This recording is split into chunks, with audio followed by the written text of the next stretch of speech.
रोज़नामा कुदरत की वीडियो देखने के लिए अभी यूट्यूब चैनल पर सब्सक्राइब करें और बेल आइकन पर भी क्लिक करें। अस्सलाम वालेकुम नाज़रीन, मैं हूं आपका मेज़बान मलिक नैयर डेली कुदरत न्यूज़ के साथ। इस वक्त मैं कराची के एक बिन क्यूट हाल के अंदर मौजूद है। अभी कुछ देर पहले कराची बिन क्यूट एसोसिएशन की जानिब से यहाँ पे एक प्रेस कॉन्फ्रेंस मुनक्किद की गई है। वो भी हम यहाँ आपको वो भी उसके बारे में अभी जो भी होगी वो मुकम्मल जो है प्रेस कॉन्फ्रेंस वो भी आपको दिखाते हैं। उसके साथ साथ हमारे साथ जो कराची बिन क्यूट एसोसिएशन के सदर हैं वो हमारे साथ मौजूद हैं। हम इनसे बात करते हैं कि आज सर आपका जो मकसद था कॉन्फ्रेंस करने का, एक तो वो बताइएगा, उसके बाद ये बताएं कि ये दोबारा क्यों आपके शादी हाल जो है इनको बंद करने के लिए हुकूमत की तरफ से SOPs का ऐलान किया जा रहा है। देखिए, मैंने जैसे कि अपनी प्रेस कॉन्फ्रेंस में भी कहा कि जो ये फैसला आया है 20 नवंबर से शादी हॉल बंद करने का, ये दरअसल गलत है, क्योंकि 1000 अफराद का आप प्रोग्राम करने दे रहे हैं बाहर आउटडोर। ये कहाँ की इंसानियत है, कहाँ का इंसाफ है, कहाँ के मामलात हैं? जो आप बाहर शादी हॉलों के बाहर जो आप कह रहे हैं कि ग्राउंड्स में करें, पार्क्स में करें, तो ग्राउंड और पार्क में तो वैसे ही सुप्रीम कोर्ट की ममानत है इस चीज़ के लिए। तो अगर आप वहाँ करते तो वहाँ का ज़िम्मेदार कौन है? यहाँ के तो हम ज़िम्मेदार हैं, हम SOPs फॉलो करवाते हैं, मास्क देते हैं, सैनिटाइज़र देते हैं। वहाँ का ज़िम्मेदार कौन है? वहाँ का ज़िम्मेदार कोई नहीं है। इसके बाद आप देखें तो ये कह रहे हैं कि ओपन एयर करें। ओपन एयर में जब शबनम गिरती है, ओस गिरती है, तो उसके जो असरात होते हैं नमूनिया के बिगड़ने के ज़्यादा होते हैं। इस कवर्ड एरिया में नमूनिया के असरात कम होते हैं और नमूनिया वालों को कोरोना ज़्यादा पकड़ता है, ना कि बगैर नमूनिया वालों को। और वहाँ पे 1000 अफराद की आप तकरीब कर रहे हैं, यहाँ पे हम 200-300 अफराद की प्रोग्राम करते हैं। यहाँ कोरोना ज़्यादा फैलेगा या वहाँ कोरोना ज़्यादा फैलेगा? इसका जवाब दें। अच्छा, अब ये बताएं कि जो आपकी शादी हॉल के साथ साथ कितनी इंडस्ट्री व्यवस्था है, जैसे कि उसके साथ आपके कार रेंटे वाले हैं और उसके अलावा ये दूसरे जो होते हैं वेटर्स जी, मैं वगैरह होते बताता हैं। हूँ। वेटर्स हैं, इसके बाद डेकोरेटर्स हैं, इवेंट प्लानर्स हैं, स्टेज वाले हैं, कार रेंटा कार वाले हैं, केटरिंग वाले हैं, डेकोरेशन वाले हैं, साउंड वाले हैं, ट्रेसिंग वाले हैं। इससे मल्टीपल अलाइड इंडस्ट्रीज़ हैं। इसका एक एक बंदे का नाम हम गिन नहीं सकते। कोल्ड ड्रिंक्स वाले भी हैं, जो अगर कोल्ड ड्रिंक बेचते हैं तो उनका भी काम चलता है। इससे काफ़ी चीज़ें हैं भाईजान, कोई एक अकेला बंदा नहीं है। सही। सर, अब ये बताएं कि इससे पहले जो 7 माह पहले कोविड की वजह से आपका लॉकडाउन में हाल बिल्कुल बंद पड़े हुए थे पूरे कराची के अंदर, आपको इसके अंदर कितना शदीद नुकसान हुआ इस साल? भाईजान, ये गवर्नमेंट ने हमारे लिए कोई पैकेज अनाउंस नहीं किया। 7 माह हमने अपनी जेब से हमारे लेबर को, स्टाफ को तनख्वाहें दी, इलेक्ट्रिसिटी के बिल भरे, गैस के बिल भरे। अब हम इससे सरवाइव कर ही रहे थे। अब हमने नवंबर दिसंबर की एडवांस बुकिंग्स की थी, हम सीधे हुए ही थे कि इन्होंने एक दोबारा बम गिरा दिया कि जी 20 नवंबर को आप दोबारा बंद कर दें। तो ये हम बिल्कुल नहीं मानते। हम किसी सूरत अपने शादी हॉल बंद नहीं करेंगे। जी नाज़रीन, ये अपने सदर जो बिन क्यूट शादी हाल हैं, ये अपने ख्यालात का इज़हार कर रहे थे। इस हवाले से भी जो कॉन्फ्रेंस है वो भी हम आपके साथ शेयर करते हैं और उसके साथ साथ जो यहाँ के और रहनुमा हमसे भी बात करते हैं। जी, president Karachi banquet hall association. जनाब, ये जो हमारे साथ इस वक्त किया जा रहा है कि जो 7 महीने की बंदिश के बाद अब हमारे लिए दोबारा से एक तलवार लटकाई गई है NCOC की तरफ से कि 20 नवंबर से शादी हॉल बंद कर दें, तो ये हम इस हक़ में बिल्कुल नहीं है। आप एक तरफ कहते हैं कि शादी हॉल बंद कर दें और दूसरी तरफ कहते हैं कि जो आप 1000 अफराद का प्रोग्राम बाहर आउटडोर इवेंट्स कर लें, जो कि सुप्रीम कोर्ट से मना है कि कोई भी पार्क में और कोई भी दूसरी जगह पे टेंट लगाना बिल्कुल मना है। इसके बाद आप वो कहते हैं कि जी उसको कवर्ड भी मत कीजिएगा आउटडोर प्रोग्राम्स को। तो सर, जब वहाँ पे कवर्ड नहीं होंगे तो क्या उस पर शबनम नहीं गिरेगी? वहाँ पे लोग बीमार नहीं होंगे? सर्दी में लोग नमूनिया से जब बीमार हो जाएंगे तो उनको कोरोना ज़्यादा पकड़ता है या जो हमारे ये इंडोर प्रोग्राम्स है इस पर ज़्यादा कोरोना पकड़ता है? तो आप लिहाजा हम 200-250 अफराद का प्रोग्राम कर रहे हैं, सारी कोरोना SOPs को फॉलो कर रहे हैं, मास्क, सैनिटाइज़र्स हम सब दे रहे हैं। तो हम इस चीज़ को बिल्कुल नहीं मानते, बिल्कुल नहीं मानते। वज़ीर आज़म साहब, वज़ीर आला मुराद अली शाह साहब, ये आप इस फैसले को फिलफौल वापस लें, वरना हम आईनी हक़ रखते हैं अपना एहतजाज करने का और हम भरपूर किस्म का इस पर एहतजाज करेंगे। बिस्मिल्लाहिर्रहमानिर्रहीम। मैं Rashid Khan, as a vice president Karachi banquet hall association, आप तमाम हज़रात का बहुत शुक्रगुज़ार हूँ कि आप यहाँ पर तशरीफ़ लाए अपने कीमती वक्त में से। बात दरअसल ये, मैं थोड़ी सी बात को, गुफ्तगू को अपनी तवील करते हुए आपको इसका ज़रा बैकग्राउंड बता देता हूँ। शादी हॉल वो इंडस्ट्री है जो सबसे पहले कोविड-19 के बाद जो SOPs दी गई और जो कहा गया कि इसको बंद किया जाए, हम सबसे पहले बंद होने वालों में शामिल हैं। जैसा कि शादी हॉल और स्कूल सबसे पहले बंद हुए, उसके बाद 7 माह की तवील बंदिश के बाद जब तमाम कारोबार खुल गए, ट्रांसपोर्ट खुल गई, तमाम रेस्टोरेंट्स खुल गए, सब कुछ खुल गया। उसके बाद हमारे को काम की इजाज़त दी गई। शादी हॉल सबसे लास्ट में खोले गए। जिस वक्त शादी हॉलों को काम करने की इजाज़त दी गई वो मुहर्रम और सफ़र का महीना था, जिसमें आप तमाम हज़रात को पता है कि कोई तकरीबात नहीं होती। अभी हम सिर्फ नवंबर दिसंबर की बुकिंग ही कर पाए हैं, हम प्रॉपर हमने काम नहीं किया, हमने सिर्फ बुकिंग की है। जो हमारे 7 माह के कर्जे थे, जिस तरीके से हमने एक्सपेंसेस चलाए, अपने लोगों को बेरोज़गार नहीं किया, हमने सबको सैलरीज दी, हम सबको साथ लेकर चले, लेकिन अब हम सिर्फ बुकिंग ही कर पाए। अपने पुराने जो हमारे लाइबिलिटीज़ हैं अभी हम उनको नहीं उतार पाए। और एक ये दोबारा कह दिया गया है कि 20 नवंबर से जो है दोबारा से शादी हॉल बंद किए जाएं। मैं इस हवाले से मोहतरम वज़ीर आज़म साहब से और वफाकी वज़ीर असद उमर साहब से पुरज़ोर अपील करता हूँ, गुजारिश करता हूँ कि इस फैसले को वापस लिया जाए। शादी हॉल और हमसे वाबस्ता तमाम जितनी इंडस्ट्रीज़ हैं, मैं अगर आपको गिनवाना शुरू करूं तो शायद बहुत टाइम इसके लिए दरकार होगा। इसमें केटर्स हैं, वेटर्स हैं, हमारे मैनेजर्स हैं, टेक्नीशियन हैं, फ्लावर वाले हैं, रेंटे कार वाले हैं, मतलब बेशबा इंडस्ट्री जो है हमारी शादी हॉलों से वाबस्ता हैं, तो वो सब के सब बेरोज़गार हो जाएंगे। वज़ीर आज़म साहब, आपका विज़न है कि आपने लोगों को रोज़गार देना है, आपने बेरोज़गार नहीं करना। तो सर, हम किसी को बेरोज़गार नहीं करना चाहते, लेकिन अब हम खुद इन हालात का शिकार हैं और एक बहरान जैसी कैफियत है कि अब हम इसको मज़ीद अफोर्ड भी नहीं कर सकते।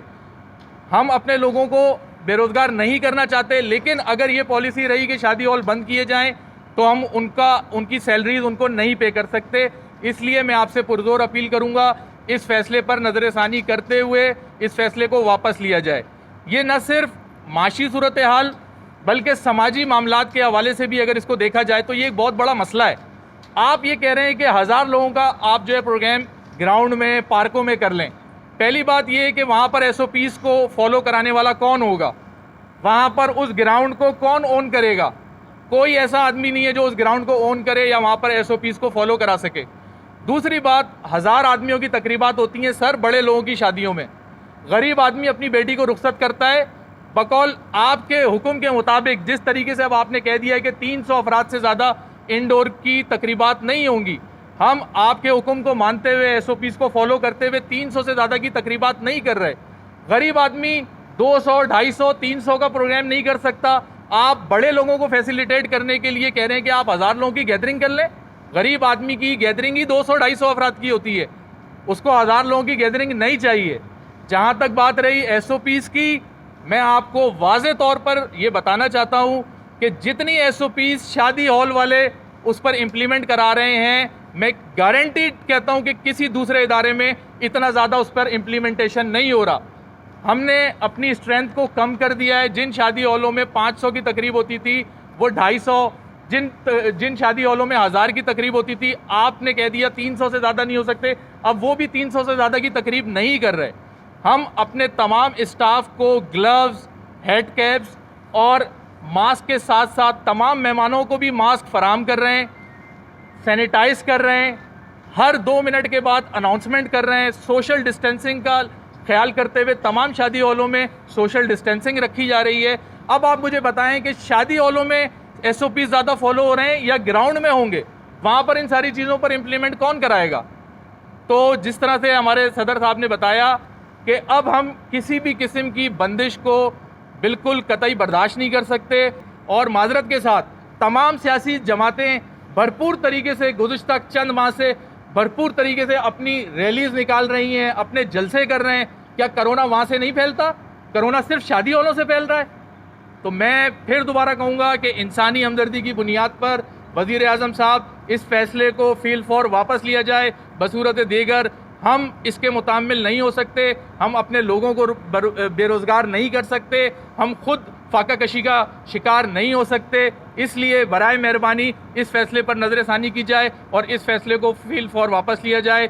बसूरत दीगर हम 20 नवंबर या इसके बाद किसी भी तारीख से अपने शादी हॉल बंद नहीं करेंगे। अगर कार्रवाई की जाएगी तो हम जेल जाने के लिए भी तैयार हैं। हम वैसे भूख से मरें अफलास का शिकार हों। हम अपने लोगों को भूखा मरता हुआ नहीं देख सकते। हम अपने वेटर्स को, जो दिहाड़ीदार तबका है, जिसके लिए वजीर आजम साहब कहते हैं कि उनको सबसे ज़्यादा एहसास दिहाड़ीदार तबके का है, शादी हॉलों में तमाम जितने वेटर्स हैं ये दिहाड़ीदार तबका है। और ये 7 महीने जिस तरीके से इन्होंने गुजारे हैं, हमसे जो हुआ अल्लाह ने कराया, हमसे क्या जो अल्लाह ने मतलब किया, हमने इनका जो कर सकते थे हम कर सकते हैं। लेकिन अब हम मजीद इस चीज़ को हम भी अफोर्ड नहीं कर सकते।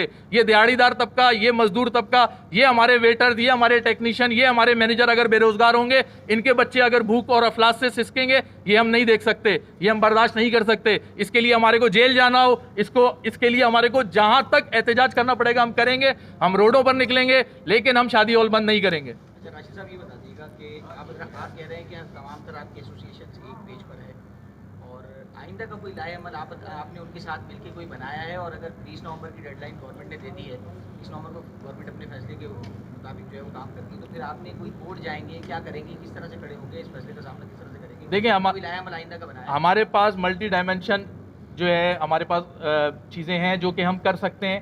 लेकिन सबसे पहले जो है, हमने तमाम साफ़ी ब्रदर्स को, आप लोगों को बुलाने का यहाँ पे मकसद अपना मौक़िफ़ देना था कि हम अपना मौक़िफ़ हुकूमती गवर्नमेंट के लोगों को तक पहुँचा दें और हुकाम वाला तक हमारी आवाज़ पहुँच जाए। इसके बाद भी अगर हमारे ऊपर ये जुल्म और ये सितम किया जाएगा तो इसके लिए एक मुश्तरका लाएअमल बनेगा, जो कि न सिर्फ सिंध और कराची की बुनियाद पर होगा बल्कि पूरे पाकिस्तान के लेवल पर होगा। और उसमें न सिर्फ शादी हॉल एसोसिएशंस बल्कि ऑल केटर्स डेकोरेशन एसोसिएशंस भी हमारे साथ है, हमारे शान बशाना है। और इंशाल्लाह वो जो भी लाएअमल बनाएंगे उससे हम आपको आगाह करेंगे और आप हमारे को एक साथ देखेंगे इंशाल्लाह। कोर्ट से रुजू कर रहे हैं कोई?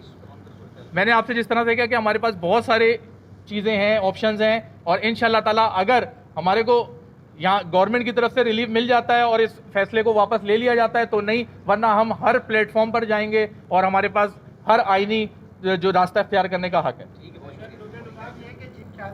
बंद नहीं करेंगे। बहुत शुक्रिया, जज़ाकल्लाह, बहुत शुक्रिया।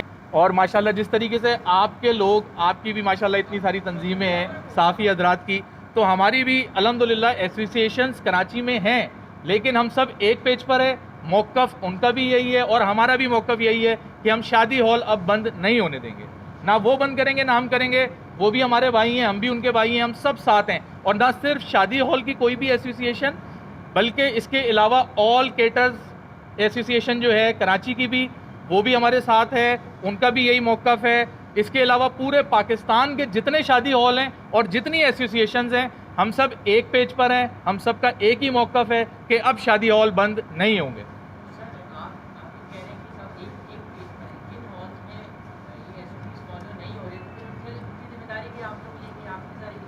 सर देखें, बात यह है कि बिल्कुल जिस तरीके से एसोसिएशन बाकी मामलात को ओन करती है, इसी तरीके से अगर किसी भी शादी हॉल में SOPs फॉलो नहीं हो रहे होते तो उसकी जिम्मेदारी हम पर बनती है।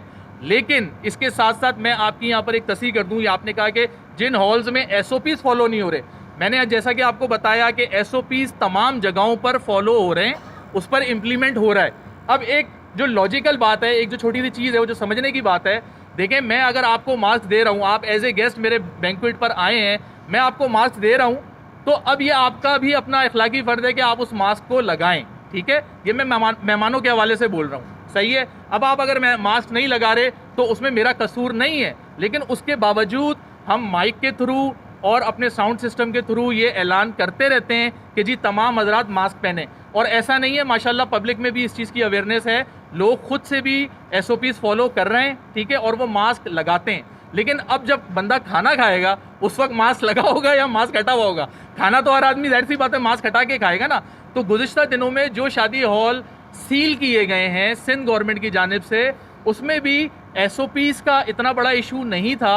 वहाँ पर जो मामलात थे वो कुछ और थे, उनको किसी और बेसिस पर सील किया गया है कि जी मेहमानों की तादाद ज़्यादा हो गई है। अब बात ये होती है कि देखें, जब बंदा चेयर्स पे बैठा हुआ होता है उस वक्त की बात अलग होती है, लेकिन जब खाना खा रहे होते हैं या अगर कोई रस्म हो रही होती है उस वक्त थोड़ा सा एक क्राउड होता है, तो उन्होंने अगर उस बेस पर उसको मतलब सील किया है, तो ये SOPs का मामला नहीं है।